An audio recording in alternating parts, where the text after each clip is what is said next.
we're seeing people in being indoctrinated to believe that creationists can't be scientists. There's experimental observational science, as we call it. That's using the scientific method, observation, measurement, experiment, testing. All scientists, whether creationists or evolutionists, actually have the same observational or experimental science. Mr. Ham and his followers have this remarkable view of a worldwide flood that somehow influenced everything that we observe in nature. A 500-foot wooden boat, 8 zookeepers for 14,000 individual animals, every land plant in the world underwater for a full year.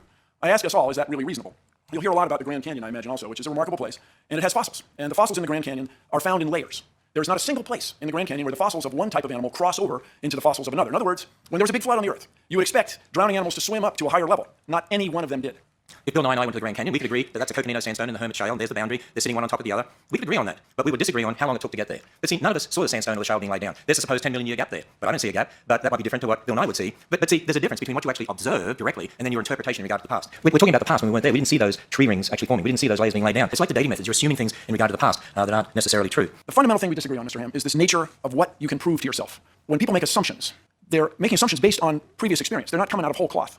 I encourage you to explain to us why we should accept your word for it, that natural law changed just 4,000 years ago, completely, and there's no record of it. Natural law hasn't changed. As I talked about, I said we have the laws of logic, the uniformity of nature, and that only makes sense within a biblical worldview anyway, of a creator God who set up those laws, and that's why we can do good experimental science, because we assume those laws are true, and they'll be true tomorrow. We build models based upon the Bible, and those models are always subject to change. The fact of Noah's flood is not subject to change. The model of how the flood occurred is subject to change, because we observe in the current world, and we're able to come up with maybe different ways this could have happened or that could have happened, and that's part of that scientific discovery.